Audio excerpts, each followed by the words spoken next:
దేశవ్యాప్తంగా కేంద్ర ప్రభుత్వ ఉద్యోగులు 8వ వేతన సంఘం వెంటనే నియమించాలని, పాత పెన్షన్ స్కీమ్ పునరుద్ధరించాలని, కేంద్ర ప్రభుత్వ శాఖలో ఖాళీగా ఉన్న లక్షల ఉద్యోగాలను భర్తీ చేయాలని సిఐటియు విశాఖ నగర అధ్యక్షుడు కుమార్ డిమాండ్ చేశారు. మంగళవారం విశాఖ సిఐటియు కార్యాలయంలో ఏర్పాటు చేసిన మీడియా సమావేశంలో ఆయన మాట్లాడుతూ, రక్షణ, రైల్వే, పబ్లిక్ రంగ సంస్థలు కార్పొరేటీకరణ, ప్రైవేటీకరణ ఆఫ్ చేయాలని, లేబర్ కోడ్స్ ను రద్దు చేయాలని, నిలుపు చేసిన 18 నెలల డిఏని చెల్లించాలని, కారుణ్య నియామకాలపై 5% పరిమితిని ఎత్తివేసి అందరికీ అవకాశం కల్పించాలని, సంప్రదింపులు కమిటీ సమావేశాలు రెగ్యులర్ గా జరపాలని, రద్దు చేసిన యూనియన్లు గుర్తింపు పునరుద్ధరణ మొదలగు సమస్యలపై దేశవ్యాప్తంగా పోరాడుతున్నామన్నారు. నాయకులు అలాగే పబ్లిక్ రంగ సంస్థల పరిరక్షణ కమిటీ కన్వీనర్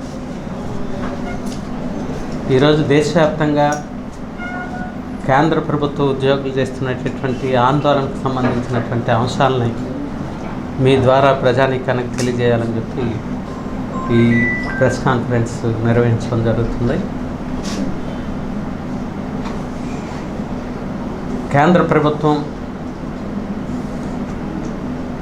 సంబంధించినటువంటి విధానాలకు సంబంధించి ప్రధానంగా కేంద్ర ప్రభుత్వ ఉద్యోగుల విషయంలో చాలా ఇబ్బందులు పెట్టేటటువంటి పరిస్థితులు ఈరోజు ఉన్నాయి. ఒకటి, డిఫెన్స్ రంగ సంస్థలని, రైల్వే, పోస్టల్ ఇటువంటి వాటిల్లో కూడా కార్పొరేటీకరణని, ప్రైవేటీకరణని విపరీతంగా పెంచుతూ పోతున్నారు. మీరు బడ్జెట్లో కూడా అంశాలు ప్రస్ఫుటంగా మనకి కనిపిస్తున్నాయి. బ్రిటిష్ వాడి కాలంలో కూడా డిఫెన్స్ రంగంలో ఉండేటటువంటి ఆయుధ పరిశ్రమలు ఆనాటి ఉన్నటువంటి ప్రభుత్వ ఆధీనంలోనే ఉండేవి.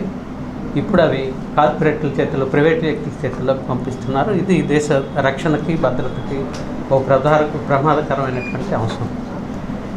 రెండోది, 2004లో చేరినటువంటి ఉద్యోగులకి పాత పెన్షన్ పునరుద్ధరించాలనేటటువంటి డిమాండ్ గత 20 సంవత్సరాలుగా ఉంది. దాన్ని నెరవేర్చడంలో కూడా కేంద్ర ప్రభుత్వం నిమ్మకు నీరెత్తినట్లు ఉంది. 8th పే కమిషన్ కావాలని చెప్పి కేంద్ర ప్రభుత్వ ఉద్యోగులు కోరుకుంటున్నారు. ఆ విషయంలో కూడా ఎటువంటి ప్రకటన మొన్న జరిగిన బడ్జెట్లో లేకుండా ఉంది. ఇది కాకుండా కారుణ్య నియామకాలకు సంబంధించి కానీ, కరోనా టైంలో ఆపేసినటువంటి 3 డిఏ పాయింట్ని ఇచ్చేటటువంటి విషయంలో కానీ ప్రభుత్వం నుండి ఎటువంటి స్పందన లేదు. అందుకే ఈరోజు దేశవ్యాప్తంగా కేంద్ర ప్రభుత్వ ఉద్యోగులు రంగం మీదకి వచ్చి ఆందోళనలు చేపట్టారు. Confederation of central government employees and workers July 19న దేశవ్యాప్తంగా నిరసన తెలియజేసింది. ఆగస్టు 2వ తేదీన ఢిల్లీలో ఆల్ ఇండియా డిఫెన్స్ ఫెడరేషన్ వాళ్ళు ధర్నా నిర్వహిస్తున్నారు. ఇక్కడి నుంచి ఓ ప్రతినిధి వర్గం ఆ ధర్నాలో పాల్గొనేదానికి వెళ్తుంది. గోపాలకృష్ణ గారు ఆ ప్రతినిధి బృందానికి నాయకత్వం వహిస్తున్నారు.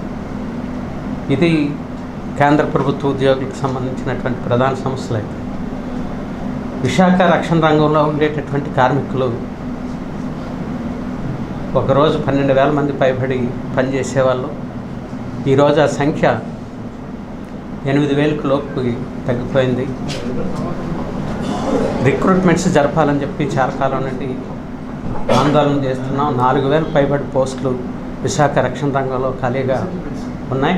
వాటిని నింపేదానికి ప్రయత్నం చేయడం లేదు. అలాగే దేశంలో ఎక్కడా లేని వివక్షత విశాఖ రక్షణ రంగం ఎడల కేంద్ర ప్రభుత్వం కానీ, యాజమాన్యం కానీ వహిస్తుంది.